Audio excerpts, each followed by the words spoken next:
Assalamualaikum, apa khabar semua? Hari ini kita bersama tetamu undangan saya, rakan saya, kawan lama saya yang masih lagi berkecimpung dalam bidang muzik dan semakin hari semakin hebat, Raja Mahir Faizal aka Terabai. Assalamualaikum.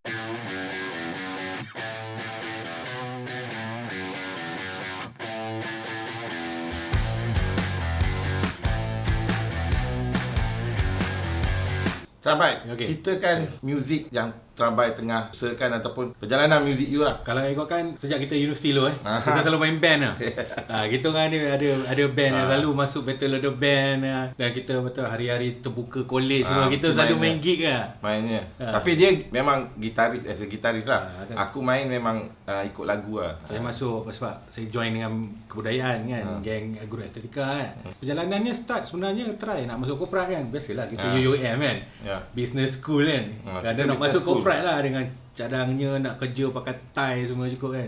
Sekali dapat kerja kat EMI. Oh, EMI, First job aku dapat EMI. Lepas tu terjebak lah sebagai A&R executive kan. Lepas tu kat situ kenal lah KRU, Sharifah Aini, Arwah kan, Ella, Butterfingers, Datuk Syafinas. Masa tu dia belum Datuk lagi lah.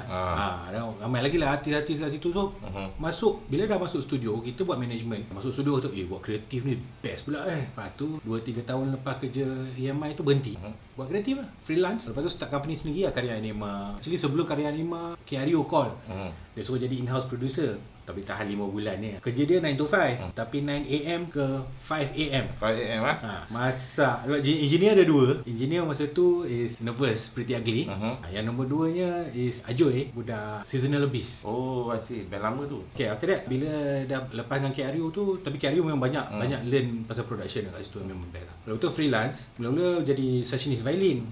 Session untuk Arwah Ali, betul session untuk M. Nasir, betul session untuk OP Black Shade. Okay, Black Shade dah. Shout out Black Shade. Kajang boy. Kajang weh. Baru terjebak dengan buat arrangement untuk album nasyid. Banyak nasyid lama, lebih kurang macam 5-6 tahun tau. Memang nasyid all out. Kita tahun 2004 sampai 2007 tu kalau macam ada 10 album nasyid, 9 ada nama aku. Terabai mesti ada ya. Sama ada gitaris ke apa.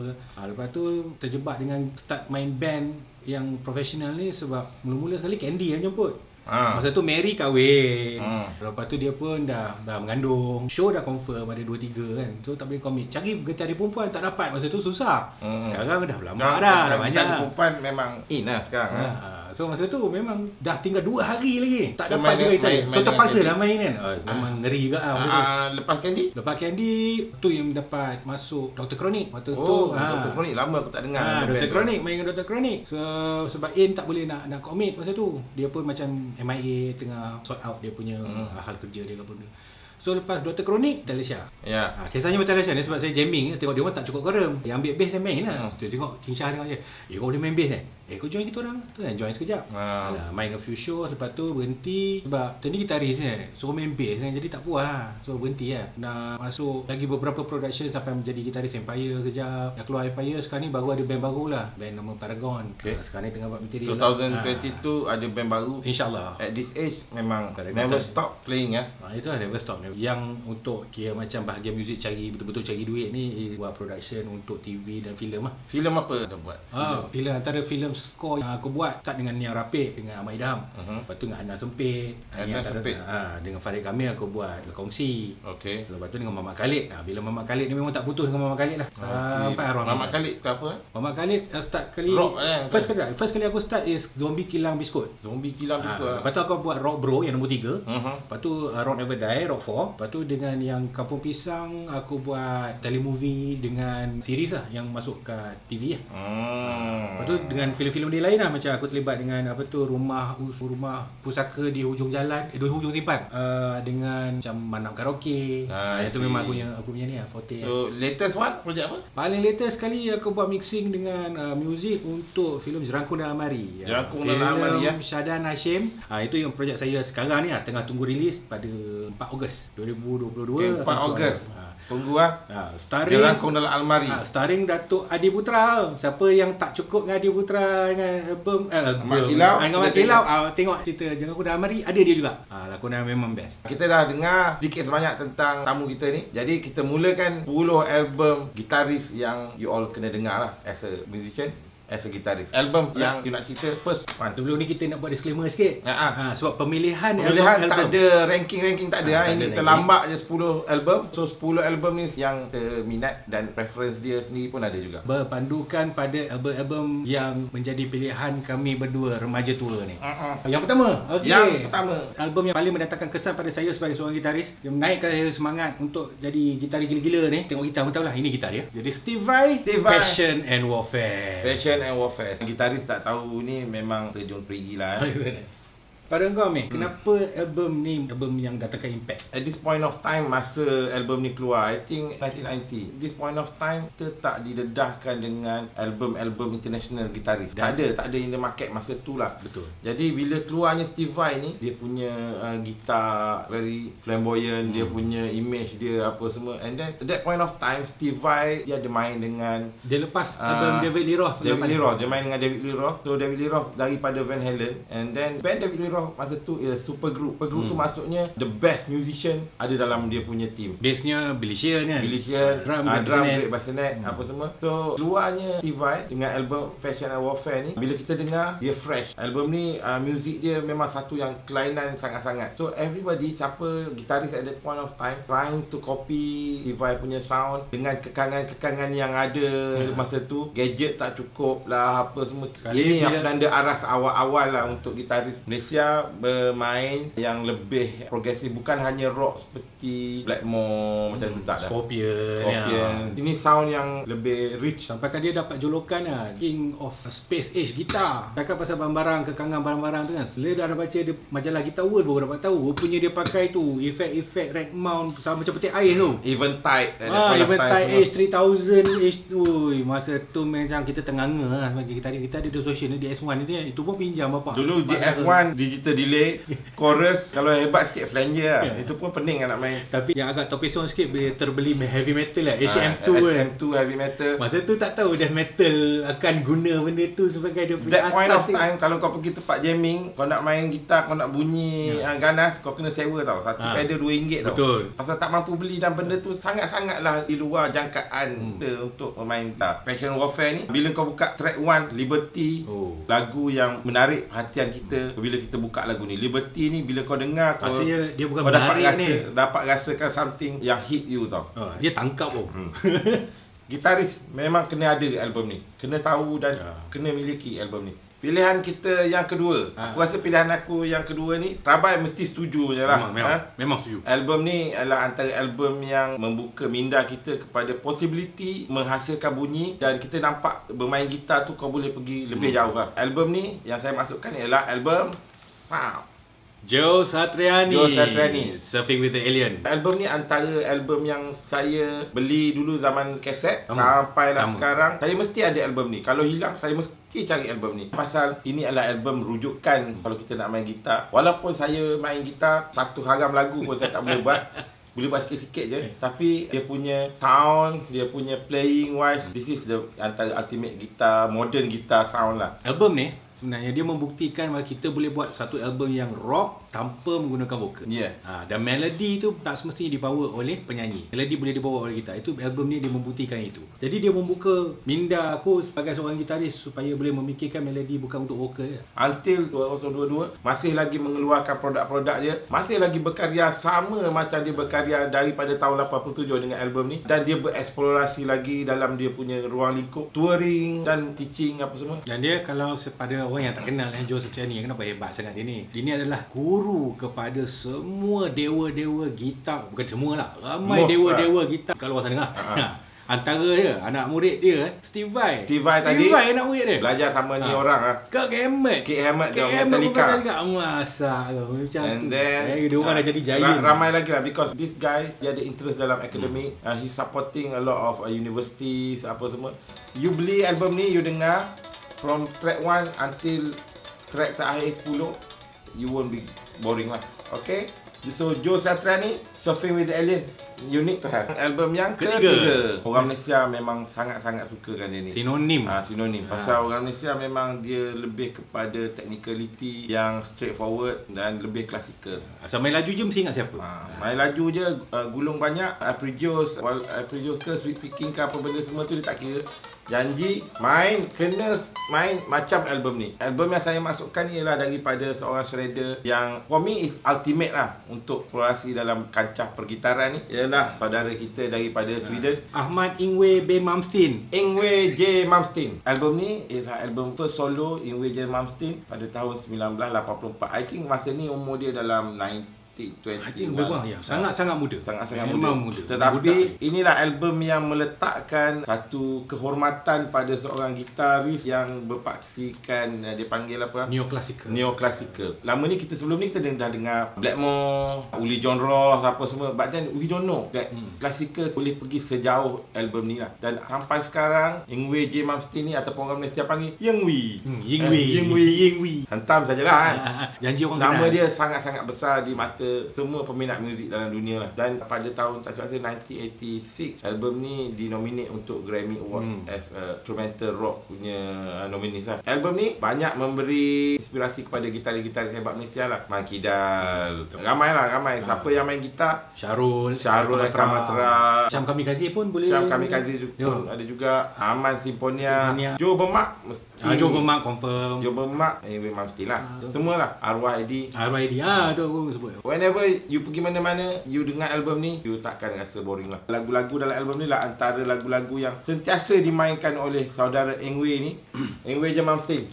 Ni mesti beli. Album ni dia agak lembut sikit lah. Kalau kau tengok dia macam bukan gitaris lah. Tapi playing dia sangat clean. Dia punya clean sound dia sangat cantik. Kau rasa macam, ni dah main? Tak jadi. Dulu boleh, sekarang dah tua tak boleh.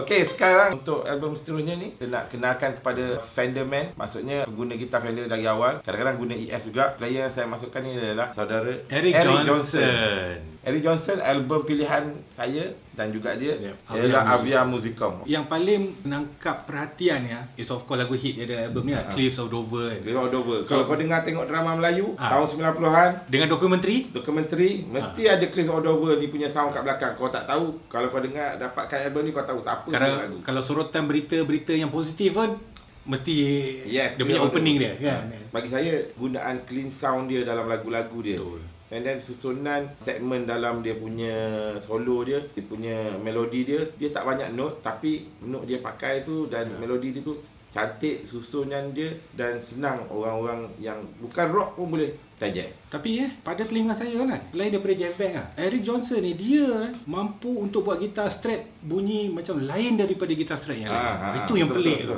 Bunyi dia sangat orang kata lemak berkrim. Disukai ramai. Tengok Manhattan. Aku tengok Jambu tu dia boleh menyanyi. Kau tengok muka dia macam ni Akaja Gogo that time. Memang muka diskang muka diskang. Dia main 4-piece band Eric Johnson, and then dia ada satu drummer, satu bass player and then satu keyboardist. That's it. Kau perasan tak? Dia ni kan dari Texas kan? Orang Texas suka pakai format yang macam tu kan? Stevie Ray Vaughan pun macam tu kan? Tapi dia ni, dia tak blues playing dia tak macam SRV. Dia lebih ada jazz sikit. Jazz fusion dia ada rock dia sikit. So, untuk gitaris, you boleh check out Eric Johnson. Walau you suka ke tak suka, but then you need to know Eric Johnson. Kita showkan, you start with this album lah. Hebat tak hebat Eric Johnson ni. Masa kan kalau dia tak hebat, kenapa dia boleh masuk G3 tau? Yeah. He's a part of G3. G3 yang ori line up kan? Sekejap, saya ambil G3. Ada. Cahayalah. Ini ada. Eric. And also Satriani. Joe Satriani. So, hebat tu. Jadi ini bukan calang-calang orang bukan calang-calang gitaris ni. Jambu ni mau jambu. Tapi sekarang jambu lah. Aku macam datuk orang lah. Alright. Album gitaris yang saya nak tunjuk kat you all ni, pada satu masa dulu saya pernah beli satu kaset tau. Kaset ni saya beli semata-mata kerana dia punya cover tu dia ada macam kandang. Dalam tu ada 2 orang tau. Album yang saya masukkan yang masa saya beli dulu, nama dia Cacophony. Dalam tu ada 2 gitaris yang pegang gitar bercabang dan nampak memang menarik. Saya tak pernah tahu pun album tu. Lagu tu pun saya tak tahu, tapi saya beli kerana cover dia tu sangat menarik. Dalam cover tu ada 2 gitaris, satu Jason Becker dan satu lagi Marty Friedman. Daripada situ saya dah mula dengar Cacophony dan saya tak boleh nak bezakan Marty Friedman ataupun Jason Becker until gitaris muda ni, sangat-sangat muda dia pada time. Nama dia Jason Becker, keluar satu album nama dia Perpetual Burn.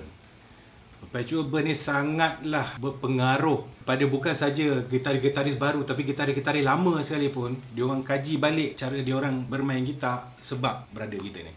Ini ialah orang yang sangat-sangat tak bernasib baik lah. Kerana dia lepas nama dia naik, dia ada this one satu album, I think one or two album more, dia dah mula main dengan musician macam saya cakap tadi lah, super group. Dia pernah main dengan David Lee Roth juga, and then after that dia mengidap satu penyakit yang melumpuhkan badan dia, so dia dah tak boleh main gitar apa semua, hanya dia punya mata tentu boleh gerak kan, if I'm not mistaken lah. But then Nak bercakap pun tak boleh dah. until now banyak orang buat kajian tentang dia, dan dia pasti hidup. Banyak buat kajian tentang playing dia apa semua, dan cuba mendapatkan ilmu-ilmu dari dia, walaupun anggota-anggota badan dia tak boleh bergerak. Dia sekarang ni menggunakan komputer yang dapat scan mata, pergerakan mata dia untuk dia berkomunikasi. Sampai kan baru-baru ni kan dia ada buat satu album kompilasi Super Friends dia.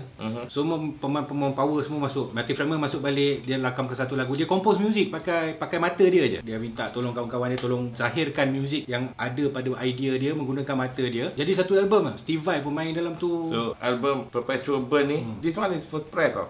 Datang dari tahun 1988. It's one of my personal collection yang saya jarang kasih keluar lah ni barang. Dan tak jual lah. Jason Becker, you need to have that one. Album yang seterusnya, album ni memang kalau dari zaman moden ni, kita rasa antara gitaris yang kalau top 3 yang paling hebat ada dalam band yang saya nak tunjukkan ni lah. Menjak tahun lewat 90-an until tahun 2000 ni, band ni mengeluarkan album-album yang hap dewa lah kalau orang panggil kan. Dan band yang saya masukkan ni ialah Dream Theater. Hari ni kita nak cerita bukan pasal Dream Theater, kita nak cerita pasal Gitaris dia. gitaris John Petrucci. Petrucci. So Petrucci ni keluar banyak album dengan Dream Theater. Until now pun masih lagi mengeluarkan album. Tapi personally, saya sebagai sedikit old school punya peminat muzik, saya lebih suka album-album awal zaman Petrucci bersama dengan Dream Theater lah. Antaranya album ni lah. Tapi sebagai gitaris, Petrucci ni memang stand out dalam career dia lah. So Petrucci ni, saya personally saya dah pernah tengok, I think one or two time Petrucci main. Sampai satu tahap saya rasa macam okay, aku dah surrender. Tak terikut lah. Rabai pun memang minat Petrucci. Ya. Aku rasa dia lagi minat Petrucci pada aku. Aku more old school.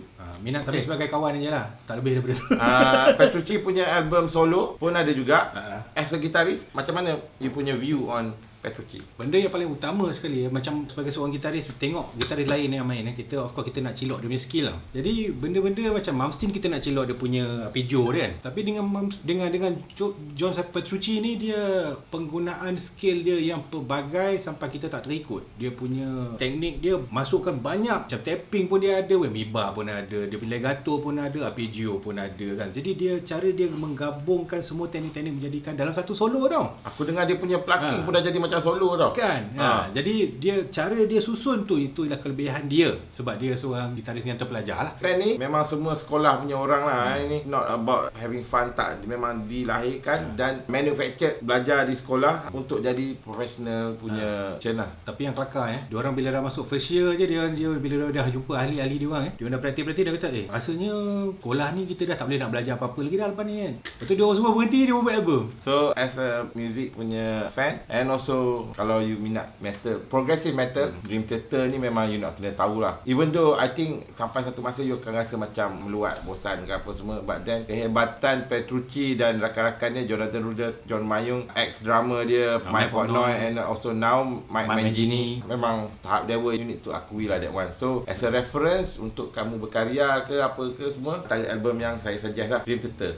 Next album ni pada gitaris muda dia, that point of time, Sean Lane ni, dia memang masa tu dia sangat-sangat muda. Aku ingat album blues masa aku beli dulu. But then ada macam-macam muzik dalam. Ada fusion jazz, ada rock, ada speed rock lah ke. Hard rock lah. Dia hard rock ada. Macam klasik pun ada. Sebab dia ni bukan dia shred gitar je, piano pun dia shred. Gila Mamat ni. Tapi dah meninggal, dah mati dah orangnya. Kalau pemainan gitar ni, kita ada satu teknik tu nama legato tau. Mana kita petik satu note, lepas tu kita hammer on note yang lain macam ni. Okay, tak payah petik lah. Dia master of that. Saya first time sebagai seorang gitaris, saya discover teknik yang kita boleh buat bunyi yang macam tu adalah melalui album ni, John Lane Power of 10. Dia punya lagu-lagu dia sangat melodik. Dan susunan muzik dia lari daripada rock ataupun metal yang berat-berat yang Normal saya yang- biasa dengar lah. Sebab kita asal dengar kata macam bila orang sebut pasal muzik ataupun muzik gitar, mesti kita nombor satu mesti ingat rock dengan metal. Lepas tu mesti ingat speed, main laju. Main laju Dia trap. semua tak? Yang ni dia susun harmoni dia susun melodi dia punya arrangement muzik dia memang hebat. Tapi itulah sayangnya Umur dia tak panjang lah, Dia meninggal dalam usia yang agak muda. Agak-agak yang nak dengar muzik gitar tapi Gitar. bukan berjurus kepada rock dan metal. Ini Boleh satu cuba ni. alternatif, yes. Ya. Sean Lane. Sean Lane, Power of 10. Kalau kita dah sebut pasal Jason Becker, Kita kena wajar kalau kita tak sebut pasal kawan dia yang dalam kandang saya cakap tadi. Marty Friedman. Marty Friedman. Okey. Marty Friedman ni ada kita albumnya pun sangat-sangat rare yang kita sendiri pun tak boleh nak ni. Saya ada Marty Friedman. Marty Friedman yang ini ya. Album Sins. Marty Friedman ni, macam saya cakap tadi, dia dengan Jason Becker, dia buat band nama Cacophony. And then after that, si Jason Becker ni dia memang solo. Marty Friedman pun buat solo juga. Ada buat solo juga. Dragon Kiss. Album tu. But then, nama dia naik, betul-betul naik apabila dia join Megadeth. Untuk album Rust in Peace yang ada Holy Wars, Polaris, Hangar 18, itu semua dia lah main. Kita ada pakai masa tu gitar cabang, gitar Cavin. Yes. Pada dia, Marty Friedman kata, gitar ni memang gitar kokak katanya. Ini gitar yang memang dia daripada sekolah tu dia main. Jadi masa dia pergi Megadeth punya audition apa, dia kata macam, aku segan nak pakai. Dia orang pakai semua yang power kan, Jackson kan. Aku bawa Kavin Cikai kan. Tapi dia main Kavin Cikai dia pun, dia Mastin pun terbalik lah, tengok. Career dia dengan Megadeth, I think dia main untuk album yang apa tu? Rust in Peace. Euthanasia. Kata saya Risk. Tak, bukan. Cryptic Writing. Cryptic Writing. Cryptic Writing. Yang satu lagi tu, yang ada lagu ni Symphony of Destruction. Symphony of Destruction, album tu lah. After that, dia belah daripada Megadeth. So, dia buat album solo. Tapi album solo dia sangat lari daripada permainan dia yang sebelum-sebelum ni.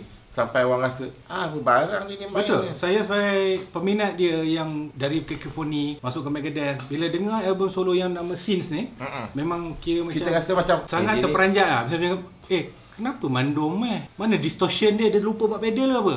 Kan clean tone kan. Tapi bila lama-lama dengar balik macam dia ni memang mendalami tone gitar yang sangat halus. Maksudnya dia detail dia masuk ke dalam tau. Yang menarik yang dengan album Sins ni, setelah kolaborasi dia dengan Gitaro, seorang instrumentalist yang sangat-sangat famous pada waktu itu.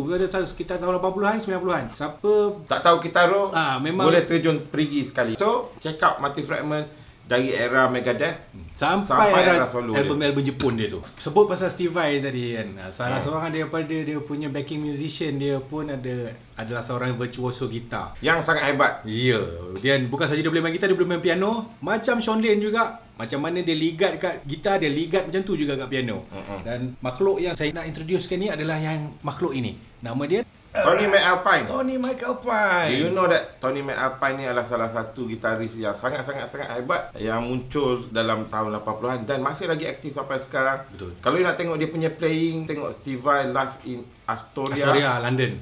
Dia ada tapi dia main keyboard sekejap, dia main gitar sekejap. This guy kerana minat dia dengan bidang muzik ni apa semua, dia don't mind main dengan siapa-siapa dia best. Dia tak dan dia sangat hebat. Tapi dia tak tunjuk hebat dia tak overcome. Dia tak menonjol. Dia tak overcome Steve Vai, dia tak. Ini memang sideman yang kita katakan sebagai musician, kita panggil sideman yang sejati lah. Maksudnya dia terror, tapi dia tak perlu nak tunjuk yang dia terror. Tapi bila orang tengok dia macam, celaka siu mamat ni kan, macam apa dia main kan. Tony McAlpine dia banyak buat touring at that point of time bila keluar Maximum Security ni. And then dia buat band dia sendiri, McAlpine, tak jadi sangat. Tapi lagu-lagu dalam tu best tu. Lagu-lagu dalam album Maximum Security tu sangat-sangat something new dan at par dengan album yang saya cakap tadi, Malmsteen Rising Force, yang Surfing with Alien. Sebab lagu dia banyak yang lagu kalau dalam 10 list, Tony McAlpine mesti ada that point of time, 80s. Jadi until now pun dia masih lagi. Yang menariknya album ni, ada satu lagu ni nama Tears of Sahara. Dia duet dengan George Lynch. Masa ni George Lynch sangat jarang menampilkan diri sebagai seorang gitaris yang secara solo masa tu. George Lynch tahu siapa? Itu gitaris sama itu satu band, nama itu orang John Dokken. Masa ni sebelum dia buat lagi band-band dia yang lain lah, yang apa, Lynch Mob kan, sebelum tu kan. Jadi jarang sekali kita tengok kemunculan George Lynch sebagai gitaris solo. Jadi dalam album ni ada dia solo dengan Tony McAlpine. Jadi Tears of Sahara memang sedap lagunya, memang best. Lagu dia lagu slow. Oh, tapi memang cita rasa ballad Melayu lah. Ya. Siapa yang suka lagu rock Melayu ni rasanya Tears of Sahara memang boleh masuk. Try tengok. Cari kat YouTube. Cari kat YouTube ataupun kalau you boleh dapatkan LP ataupun CD, Oh, itu lagi baik. go and buy Tony McAlpine Maximum Maximum Security. It's a good start for you to nak tengok seorang musician. You ingat dia biasa-biasa tapi dia sangat luar biasa dan dia punya horizon music dia sangat-sangat luas, playing dia sangat bagus, meletakkan melodi antara satu sama lain yang sangat-sangat catchy. So, Tony McAlpine, you have to buy that one. You have to have that album. Next album yang kita nak kongsikan ialah dari seorang gitaris Amerika di sana kan? Ni Amerika. Nama dia Michael Lee Perkins. Michael Lee Perkins. Tak pernah dengar nama ni basically kan. Tapi dia pernah datang Malaysia tau. Dia pernah datang kat Yamaha Jalan Dangwangi. Tu dia. Yes. Tahun 1988 ke saya? Dia seorang gitaris rock, ada elemen-elemen of progressive sikit, apa semua kan. Dia yang paling hebatnya Michael Lee Perkins ni adalah gitaris yang pertama pada tahun 80-an lah yang saya dengar, yang dia permainan dia memang sangat-sangat groovy. Dia punya groove dia maha kuat. Belum Pantera lagi macam ni. Pantera pun tak kuat groove macam ni masa tu. Dia punya permainan groove dia ala-ala groove yang kuat macam Nuno Bettencourt. Level tu. Tapi dia ni laju, ligat, dia punya tone dia pula memang dengar sebutir-sebutir. Jadi sebelum ni tak pernah kita dengar pemuzik ataupun gitaris yang main yang sebegini. Dia agresif dan dia main sangat laju lah. Memang Album dia punya laju dia dah ada level sampai ke level macam country yang finger picking, laju gila. Nama album dia Michael Lee Perkins. Pun nama dia juga. Self-titled album. Self-titled. So go check Michael Lee Perkins, try to enjoy dia punya music. Dan dia masih lagi aktif juga kan? Masih aktif tapi dia tak famous lah. Dia tak famous. Tapi saya rasa wajar kita check. Tahu kenapa? Sebab kita selalunya main gitar sebagai gitaris Ni dari gitaris ke gitaris mesti ramai gitaris yang tengok kan video ni. Jadi dari seorang gitaris ke gitaris semua kat luar sana. Kenapa Michael Lee Perkins ni sepatutnya jadi seorang yang relevan pada kita sebagai gitaris? Sebab dia mempunyai rhythm playing yang dimasukkan di dalam melodi solo dia. Yang tu tak ramai ada. Yang ada benda ni Joe Satriani. Yalah. Joe Satriani ada dia punya rhythm element dia main dalam dia punya solo-solo dia. Jadi Michael Lee Perkins ni dia punya skill dia, kekuatan dia adalah itu dia. Oh, I see. Itu dia lain. Memang dia lain. You kena dengar sendiri. Jarang player macam tu. Kalau player biasa, gitaris normally kalau solo dia nak solo je. And then rhythm dia buat lain lah. Dia buat track lain. So this guy dalam masa dia main rhythm, that point of time juga dia do the solo. Jadi rasanya yang orang yang macam tu juga, tapi pada generasi yang berikutnya adalah Dimebag Darrell. Dimebag. Kalau you minat Dimebag Darrell, try dengar Michael Lee Perkins. You boleh nampak persamaan dia dekat mana, dia punya jahat dekat mana, dia punya brilliant dekat mana. Lepas tu kita cubalah nak cilok apa yang boleh. Kalau boleh. Mendengar apabila kita berurusan ataupun jadi fan muzik ataupun muzik secara global, antara tahap-tahap yang sebagai pendengar yang boleh kita progress ialah critical listening. Betul. So critical listening ni ialah satu ilmu ataupun satu kelebihan yang ataupun skill yang kita boleh cari apabila kita dengar muzik. Bila kita dengar satu muzik, satu lagu ke apa, kita cuba asingkan instrumen tu. Maksudnya kita dengar satu lagu, cuba cari part gitar tu dengan telinga kita. Telinga kita work sebagai macam mixer lah. Kita up element of gitar tu kat telinga kita. Kita cuba bayangkan dia main macam mana. Kita block basis. Kita block bass, kita block drum sikit. Basis je selalu kena block. So skill critical listening tu sebenarnya kalau you lama dengan hal muzik ni, you should progress to that. Asas pada ni kita semua ada sebenarnya asas critical listening. Contohnya train or not train. Bila kita dengar sesuatu benda, kita dapat tahu dia punya cerita dia dekat mana. Dia punya jalan cerita dia dekat mana yang paling utama. Dia punya jiwa, dia roh dia dekat mana. Kita dapat rasa tapi kita tak tahu dekat mana letaknya. Dengan critical listening ni kita boleh tentukan di mana letaknya dia punya roh dia dekat mana. Ini adalah satu tips yang sangat-sangat berguna kepada pendengar ataupun peminat muzik, ataupun pemain muzik lebih lagi lah. Pemain muzik lebih lagi lah. Tapi memang sangat-sangat penting lah untuk kita memahami apa yang kita mendengar tu bukan setakat halua telinga semata-mata. Kerana apabila kita main muzik, especially for players, bila kita main muzik, kita main dengan 5 orang ataupun 6 orang ataupun 4 orang lagi. Jadi kita perlu tahu posisi kita apa dan kita cuba asingkan muzik yang kita dengar untuk posisi kita, dan kadang-kadang kita akan pulang balik posisi kita tu untuk kita share ramai-ramai. That's the enjoy playing music for playing music lah. Maksudnya sebab muzik bukan kenikmatan bermain muzik bersama-sama. Sebab muzik bukan pertandingan Ya. Untuk 10 album kita dah bentangkan tadi, Mac Alpine, Kings, apa semua Baik, Satriani. Satriani. Saya juga nak sarankan you all untuk check out nama-nama yang saya sebutkan ni. Kita bahagikan kepada dua elemen. Elemen yang saya akan bentangkan ialah elemen players yang bermain dengan band dan dia orang merupakan gitaris yang sangat baik, tapi dia keluar dengan band dan menonjol dalam band. Yang Saya masukkan ialah antaranya Paul Gilbert. Paul Gilbert dengan Mr. Big dengan Razor X. Gitaris yang nombor 2 ni Eddie Van Halen. Itu Eddie Van Halen. Saya tak sebutkan Ah. dalam list of solo gitaris kerana Eddie Van Halen Dah sedia maklum lah. Sedia maklum Dah sampai terror. dia kematian dia bersama dengan Van band dia Halen. iaitu Van Halen, dan Eddie Van Halen adalah antara top 10 ataupun top 5 gitaris all time yang All ada. time. Eddie Van Halen, Nuno Bettencourt of Extreme. And then siapa lagi? Slash, Guns Slash N' of Guns N' Roses. Dia ada style dia sendiri. The father of heavy metal, Tony Iommi. Dan saya juga sebut juga very honourable to letak this guy, Randy Rhoads. Betul, serius. Untuk Ozzy Osbourne Tapi Pak Rhodes. and Randy Rhoads. Dan banyak lagi gitaris-gitaris yang you have to check out lah. Jimmy Page. Jimmy Page. Betul, jangan cakap lah. Jeff Beck. Jeff Beck, Jimmy Page mesti ada. Blackmore, Eric Clapton. Eric Clapton, George Harrison. Josh Harrison. John Lennon. The Edge. The The Edge membuktikan bahawasanya permainan gitar itu bukan hanya bermain solo. Dia tak solo pun, he's a very good guitarist. No doubt of that lah. Dia yang main gitar tak macam bunyi gitar yang biasa. Lagi satu yang gila macam tu is Tom Morello, Rage Against the Machine. Dia main gitar macam seorang DJ buat scratching kat dia punya DJ. Banyak gitaris yang hebat-hebat dalam dunia ni dengan style-style masing-masing. Uli John Roth. Tu klasik. Kalau blues player saya suka, of course lah. Uli John Roth kena sebut Michael Schenker. Rudolf Schenker, Matthias Jobs, Gary Moore, saya Gary Moore, suka. yeah. Apa lagi? Yang saya punya pelik-pelik lah. Saya suka minat orang macam Greg Howe, Andy Timmons, Vito Bratta of White Lion, White Lion. kan? Dengan apa tu saudara berdua dalam, bukan dia orang tak bersaudara pun. Gitar-gitar Queen Strike yang original, Chris Digamo, Digamo Wilson. Itu semua zaman-zaman kita orang lah, uncle-uncle punya zaman ni. And of course kalau nak cerita dua gitaris, Dave Murray dengan Adrian Smith. Jenny Gas jangan lupa lah dia orang. Jenny Gas dah 3 lah Maiden apa nanti lagi? dia keluar nanti kan. Judas Priest, KK Downing, Glenn Tipton. Dengan yang baru-baru ni Joey Tempesta dengan Tempesta main drum. Joey Tempesta. Apa dah? Adrian Vandenberg. Joe Vandenberg tak kena check out. Itu orang Belanda punya jahat punya. Joe Hostra. Joe Hostra yang baru lah dengan White Snake. White itu. Snake dia ada tons of good gitar yang main dengan dia lah. Blackmore semua mesti ada.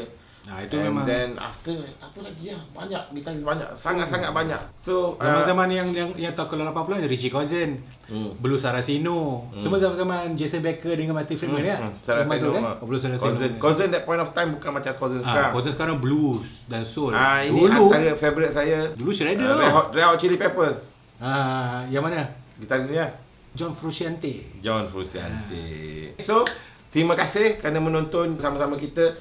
You all boleh komen, boleh like dan juga boleh subscribe. Saya pun sangat-sangat mengalukan komen. Siapa gitaris yang korang perlu saya highlight, you just komen kat bawah. Terima kasih kerana menonton. Dan last kali disclaimer, kalau nama gitaris favourite anda kami tak sebut, kami minta maaf. Bukan sebabnya mereka tak bagus, sebab nanti kalau kami sebut satu persatu, video ni nanti Tak habis. Tak habis. So, majulah muzik untuk Malaysia.